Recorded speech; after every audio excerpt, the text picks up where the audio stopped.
Greetings. Welcome to my new calculus channel. My name is John Gabriel, and today I'm going to be talking about the new calculus integral and what it means to be an integral and the process that's involved in calculating an integral. I'll also discuss some of what Riemann did and talk a little bit about that too. So let's begin. Now, in a previous video, actually not that one, I'm sorry. In a previous video, this one over. Let's see now, which is it? Which one is it? This one over here, deriving arc length using the new calculus. I showed you a lot of interesting facts about the new calculus integral, and that it doesn't use infinity or infinitesimals or ill-formed limit theory. Now, I also showed you how to derive the arc length formula. It's incredibly simple because in the new calculus, everything is well-defined. Differentials are well-defined, the derivative is well-defined, and even the integral is well-defined. And so I showed you also that this definition here is the new calculus integral. Well, what you see in the middle here is equivalent to this, except that the new calculus uses the abscissa of the mean value. And I'll explain that in a minute. Whereas with this piece of rubbish on the right-hand side, you have to imagine that there is some limit, okay? And I will show you shortly why this works. Now, many years ago, I introduced a method, a systematic approach to finding the indefinite integral of any function using the new calculus. Of course, it was way over your heads then, and it's probably still way over most of your heads because you haven't invested the time to learn the new calculus. But I immediately saw a theorem as a result of the new calculus definition of integral, which I called the subinterval mean average. And what that basically says is that if you take the arithmetic mean of all the ordinates whose abscissa, of all the mean value ordinates whose abscissa are given by these mu's, you have mu0, mu1, mu2, etc., then you will find the arithmetic mean of all the y ordinates in that interval. That's quite an incredible result, okay? So what does it mean? Let me explain to you quickly what it means. Why don't I just write on there? Okay, yeah, let me write on there. Screen sketch. Okay, so now, what color should I choose here? Let's go with green. Okay, now, so what this means is if you have a function, try and be neat. If you have a function like this, let's say, and let's just call this f of x, f prime of x. It doesn't matter what you call it. F prime of x is still a function. And now you can partition this into equal intervals, okay? And then somewhere along here, you'll have the mean value of the whole interval. In other words, you'll have something like this, and like that, etc., right? And this here would be mu0, this mu1, and this mu2, etc. Now, Riemann wasn't that sophisticated. All he did was he just took a certain xi in between these green lines here, okay? So he just took an xi. He was not really thinking about this very carefully because when he wrote down his definition, he wrote it down in terms of a limit. And the new calculus doesn't use limits. So this result here that you see says that if you take these lengths, all these lengths here, and you take the arithmetic mean of those, then you will find that that is the same. That is the same as the arithmetic mean of the whole interval. In other words, your f prime of c, okay? So that was a theorem that I discovered and I realized because of the resilience and the rigorousness of the new calculus. Something which none of you morons have ever discovered or has ever been published in any textbook before I arrived on the scene. Simply because your calculus is a flawed formulation and you've never really understood why it works. And you couldn't explain why it works. Now, I love those little jabs because you're all a bunch of orangutans, and I want for you to know your place when I'm talking to you. And the way to know your place is to remember that my intelligence is as to a human as yours is to an orangutan, okay? You can figure that out if you know something about proportion, but I'll let you work on that. Now, at any rate, I think I deviated a little bit here, but this is how the new calculus integral works, okay? And it doesn't matter if you take k1 or 2 or 3, this will always be the correct value because it uses the fundamental theorem of calculus, which is the mean value theorem. You morons, did you get that? Okay, now let's see why that is the case. If we go to one of these applets here now, which one is it? To this applet here, which I've showed you before in the past, you can see that it doesn't matter what is the value of k.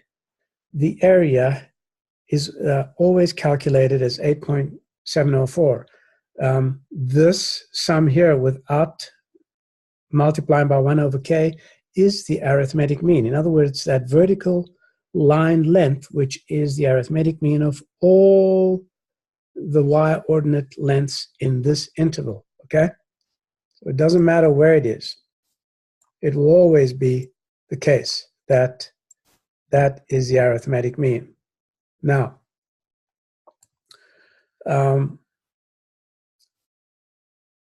so the Riemann sums are actually also a product of two arithmetic means. And it's a pity that poor Riemann didn't realize that. But of course, he wasn't as smart as I am, and so there's no way he could have realized it. But it turns out that you can actually take a Riemann sum and show that it really evaluates to a product of two arithmetic means. Now, you probably won't find what I'm about to show you in most textbooks, but to calculate an integral, or the area of an integral, the area of this integral here, all you really have to do is just pick out random y values, add them all up, and take the arithmetic mean and then multiply it by the interval width, which is also an arithmetic mean, to get the area, okay? Now,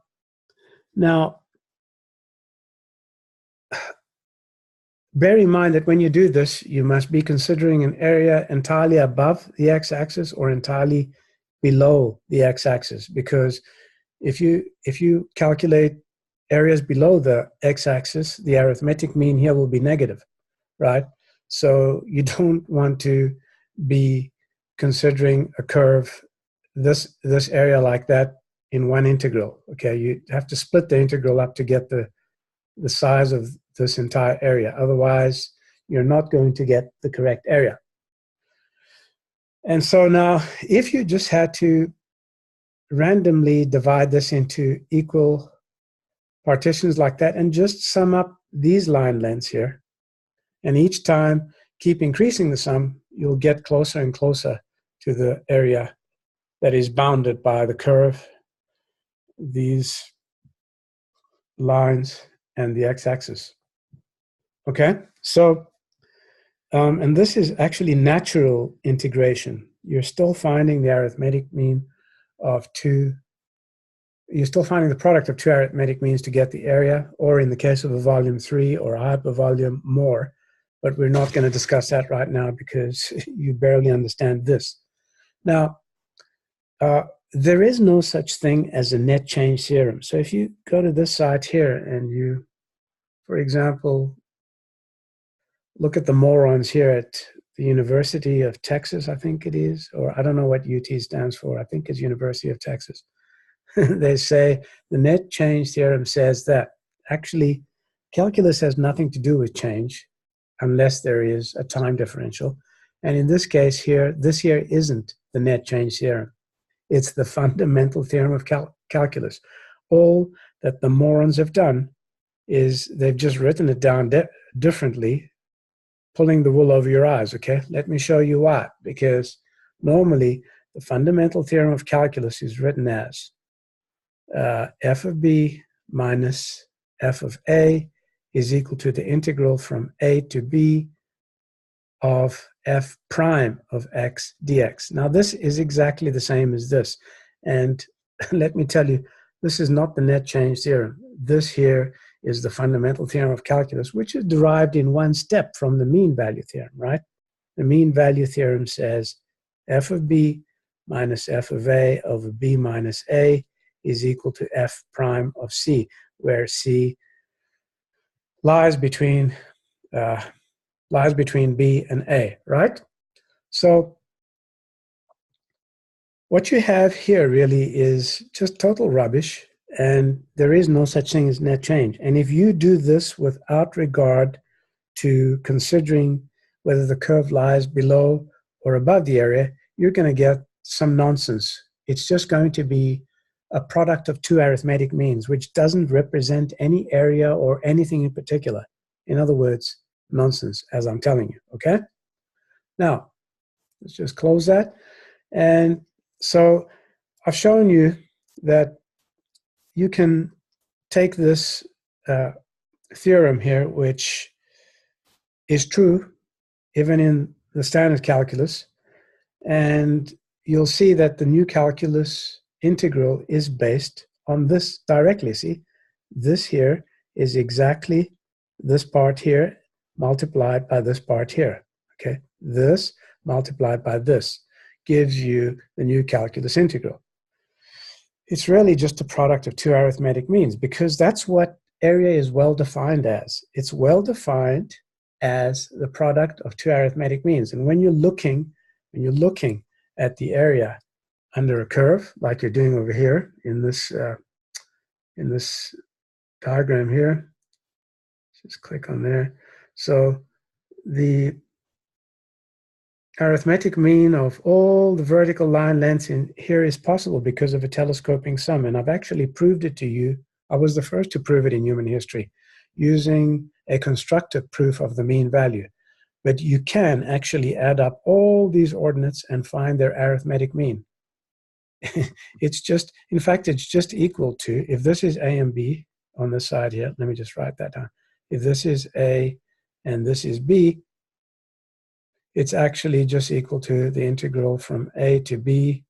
Let's call this function f dash of x of, it doesn't need to be f dash of x. I could have called it just f of x, but normally there's a relationship between the derivative and the antiderivative, so I decided to call it f prime of x.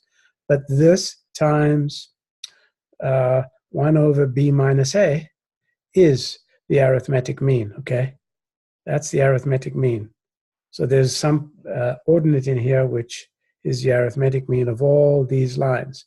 And it turns out that this here is equal to f of b minus f of a divided by b minus a. But normally you don't see it like that. You just normally see it as this equal to this, okay? So the new calculus integral is extremely powerful. It's rigorous, it's complete.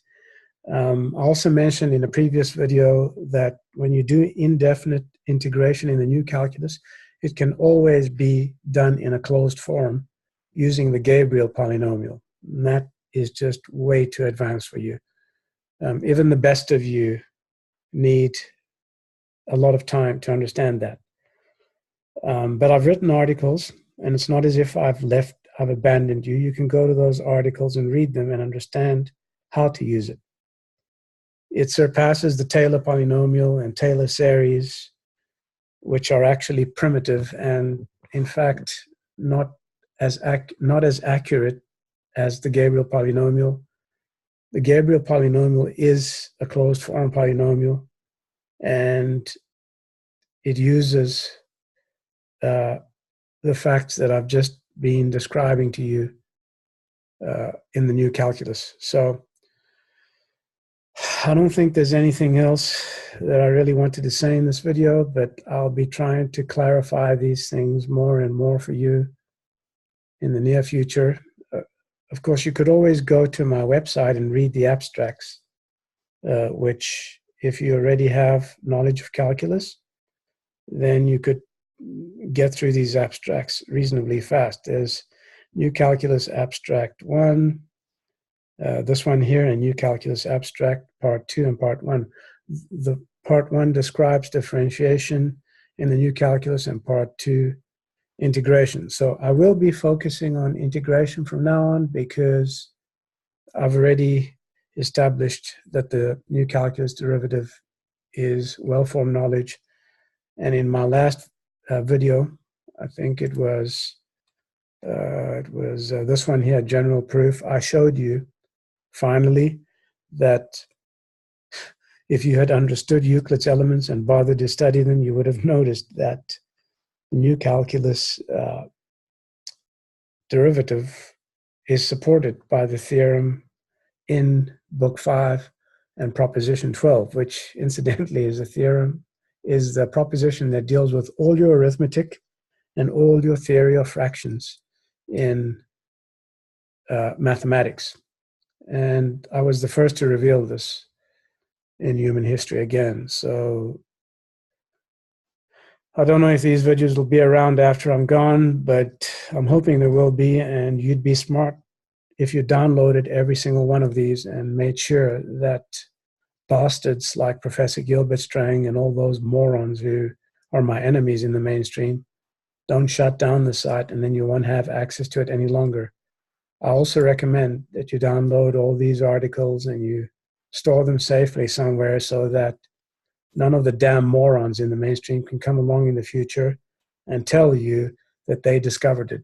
They didn't. I did. So I'm going to end this discussion now. I am the great John Gabriel, the discoverer of the first and only rigorous formulation of calculus in human history. It is possible that more advanced alien civilizations already know of it. Very well. This is the New Calculus channel. Till next time, goodbye.